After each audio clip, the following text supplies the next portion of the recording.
O Senhor esteja convosco. Proclamação do Evangelho de Jesus Cristo, segundo Mateus.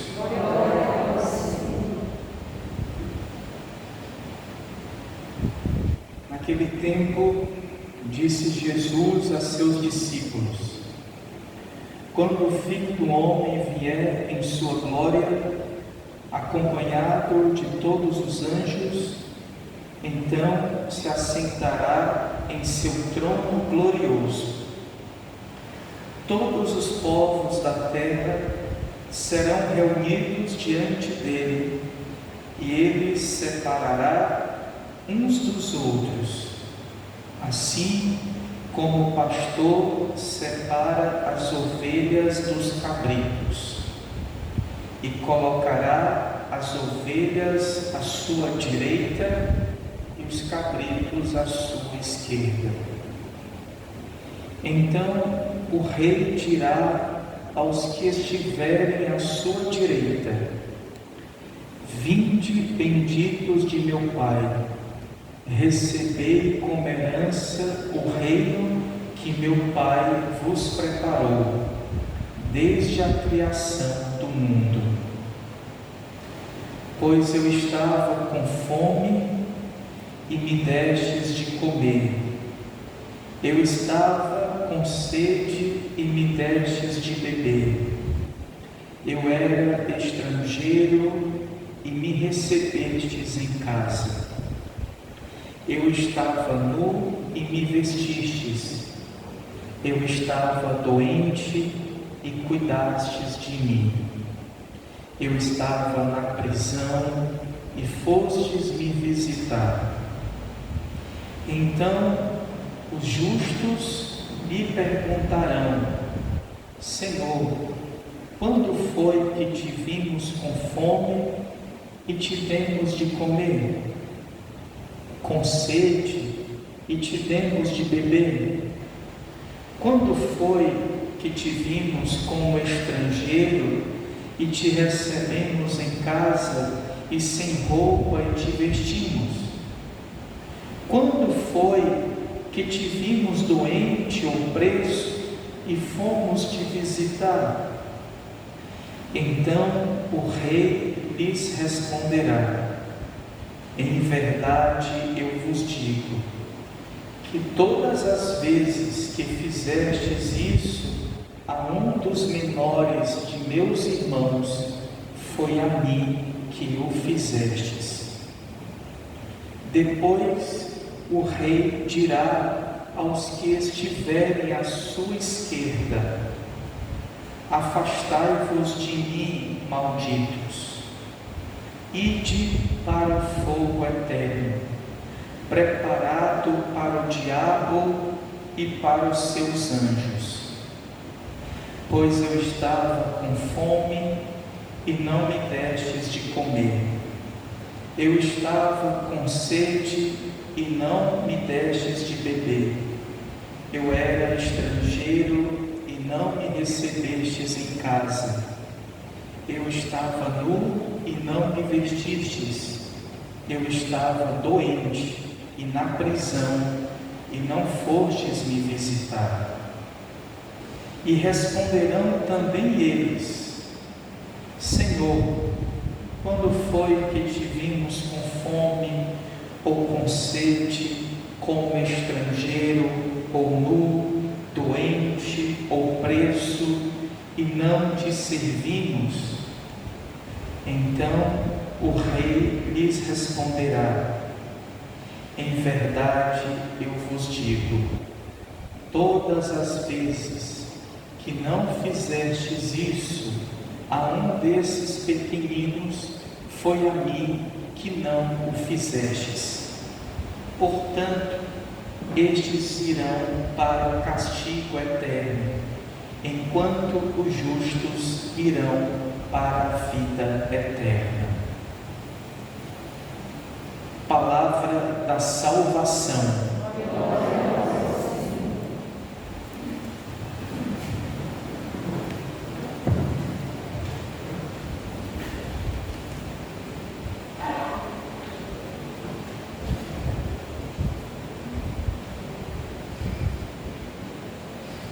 meus irmãos, nós aqui nos encontramos nesta liturgia da Palavra de Deus, aqui nesta segunda-feira, dentro da primeira semana da Quaresma. A primeira leitura é a leitura do livro do Levítico.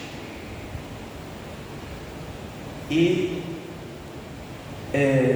hoje é a primeira leitura, diz para a gente aquela passagem muito conhecida, que certamente, dificilmente, nós talvez em algum momento não tenhamos dito, certamente, sede santos como Deus é santo, sede perfeitos como Deus é perfeito. É aquilo que de fato chama bastante a atenção nessa primeira leitura. Sede santos como Deus é santo. Mas aqui eu quero, para que nós possamos meditar sobre essa santidade, esse apelo de Deus, sede santos como Deus é santo,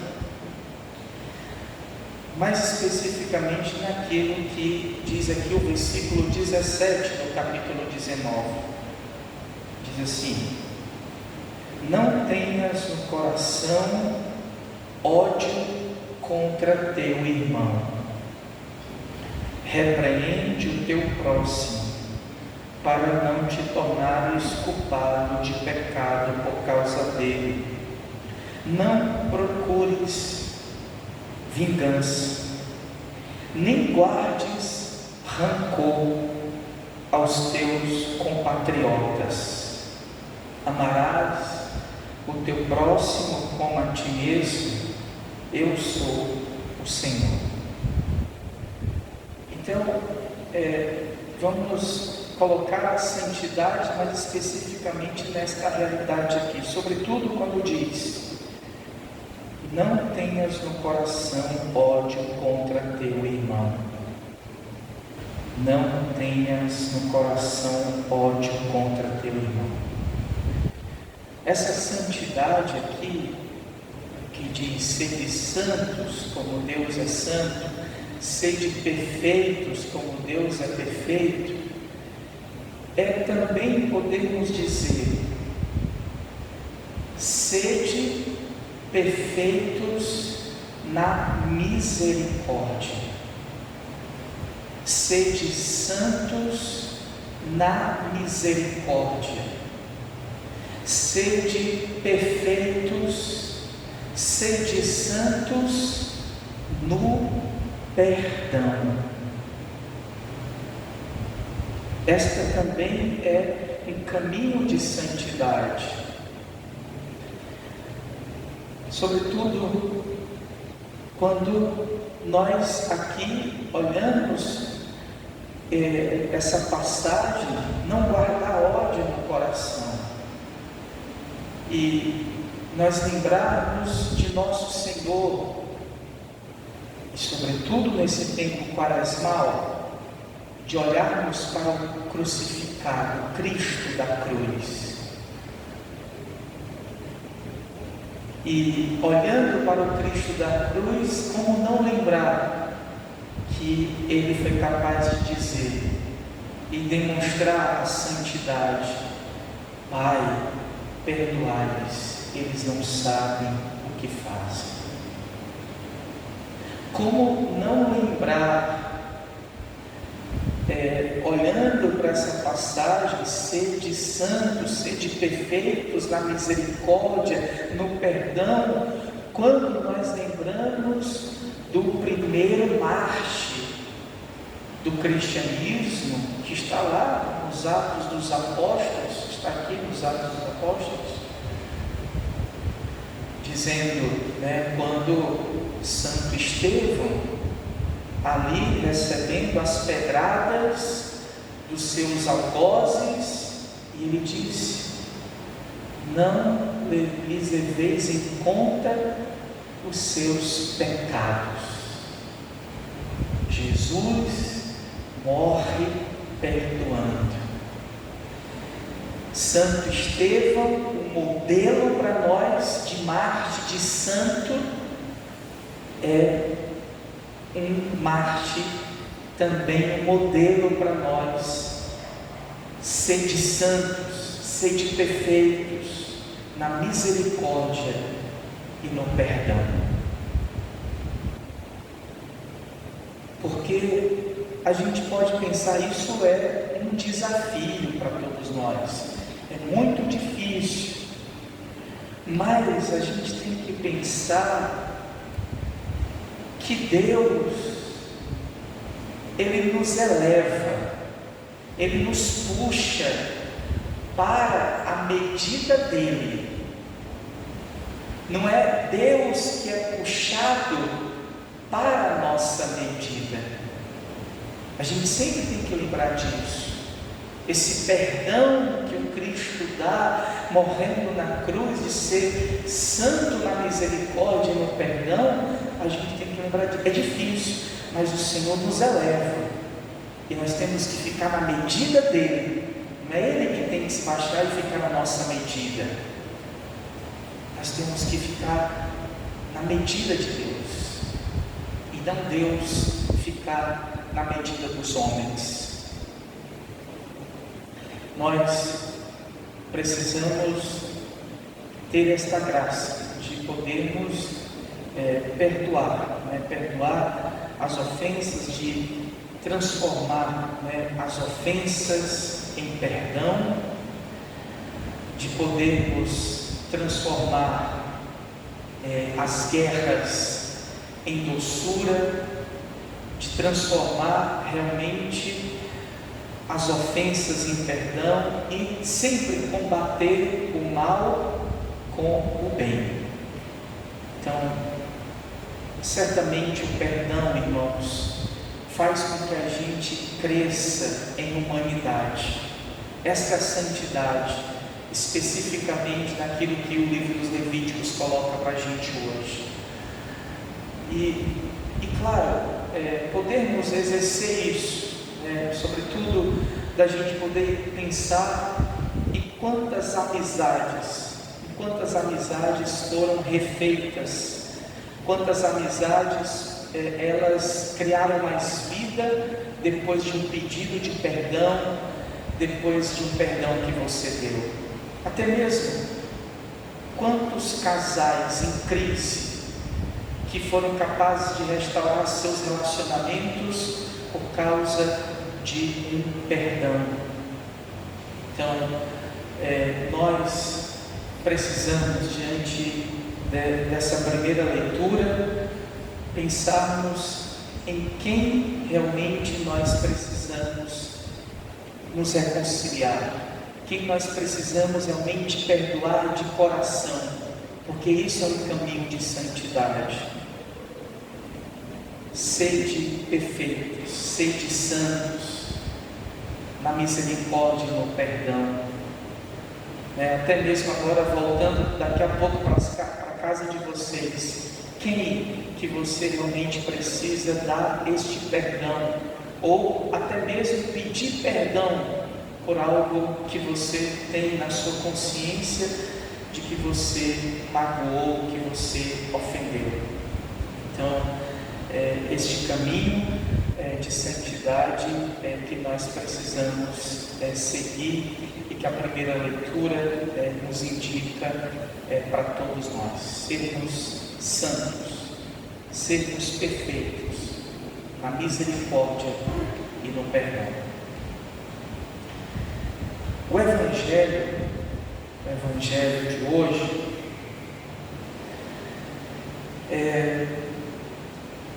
o Evangelho é para que a gente pense uma coisa. Interessante é que, num primeiro momento, o Evangelho fala do pastor e depois fala do rei. que nós poderíamos pensar no pastor e no juiz. Então, o Evangelho de hoje mostra isso para a gente. A nossa vida, né, é o seguinte: enquanto nós estamos aqui nesta vida, nós temos o poder da decisão. Enquanto nós estamos aqui agora, nós temos o poder de decidir. O poder da decisão é nosso. A decisão é nossa. Deus, Ele nos dá essa total liberdade para que nesta vida a gente possa se decidir. A decisão é totalmente nossa. A gente tem a posse, o poder da decisão. A gente tem essa experiência do pastor, do bom pastor, que quer recolher todas as suas ovelhas no retiro. Ele se incomoda, né, com todas as ovelhas. Ele não quer perder uma. Ele deixa as 99 e vai atrás daquela ovelha desgarrada. Então, nós vivemos a nossa vida aqui. Mas vai chegar uma hora que o Evangelho mostra que a gente vai passar por uma porta. E nessa passagem dessa porta, nós vamos nos deparar do outro lado. Do lado de cá, que é esse lado que nós estamos agora, a decisão é nossa. Da gente querer Deus ou não querer Deus, não é assim? Mas depois que a gente passa a porta, aí a gente vai se confrontar com o bom pastor, que não mais vai recolher todas as ovelhas do seu redil, né? Mas ele vai separar as ovelhas dos cabritos. Então nós vamos nos deparar com o Deus juiz. E depois que a gente passar essa porta, antes a decisão era nossa, mas depois que a gente passar dessa porta, a decisão vai ser nossa? Não mais. A decisão é do juiz. E a gente, olhando esse Evangelho, a gente vê que a gente já não vai mais poder argumentar, a gente já não vai mais poder debater, porque na hora que a gente passar essa porta, a gente só vai receber uma única coisa do juiz: o que? A sentença. A sentença. E podermos imaginar assim. Pensa numa árvore. Eu acho que isso também está na palavra de Deus.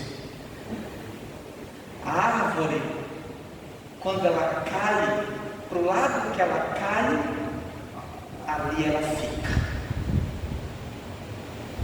A árvore, quando ela cai, para o lado que ela cai, ali ela fica. É aquilo que certamente vocês, né, uma vez já escutaram, né? Para que lado nós vamos tombar? Para que lado a árvore vai tombar? Para o lado que ela está mais inclinada. Para o lado que ela está inclinada. E nós não vamos ter mais como argumentar. Então a gente tem que fazer tudo do lado de cá, antes da gente atravessar essa porta. A gente não vai.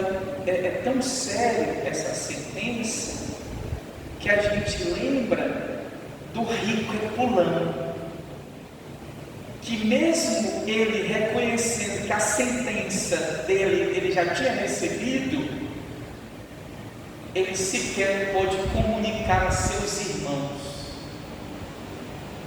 para que não viesse parar onde ele estava. Então, Claro, não é, sem sombra de dúvida, não é um evangelho para nos amedrontar. São palavras de Jesus para nos encher de esperança. Por que esperança? Porque nós ainda estamos do lado de cá. Nós estamos ainda do lado de cá. Então, opa, ainda bem que eu não estou do lado de cá. Porque você agora pode se decidir. A decisão está nas suas mãos. Se decidir pelo Senhor, né? Então, essa é a nossa esperança, né? A gente ter a esperança de que é possível, sim, sobretudo diante daquilo que a palavra de Deus vai dizendo, né? É possível, sim, essa santidade em todas as esferas, em todas as dimensões da nossa vida. Objetivamente, Deus nos deixou, acho que até um exercício para a gente intensificar na quaresma, objetivamente, para ser santo na misericórdia, para ser santo no perdão. Deus quer que Ele nos deu a sua palavra, Ele nos deu o seu exemplo, Ele nos dá a sua graça, Ele nos dá a sua Eucaristia. Olha que coisa que a gente deve fazer nessa quaresma: palavra, exemplo, a sua Eucaristia, né? E a sua graça, para que nós possamos objetivamente chegarmos na santidade. Então, que Deus, né, nos encha de esperança e que a gente se esforce cada vez mais para que, diante desse bom pastor, né, que nós, enquanto estivermos deste lado, nós possamos buscar essa santidade, buscarmos o Senhor, né, que vai certamente fazendo com que nós possamos cada vez mais sermos purificados e transformados, para que um dia nós possamos estar usufruindo as alegrias eternas junto de Deus. Assim seja.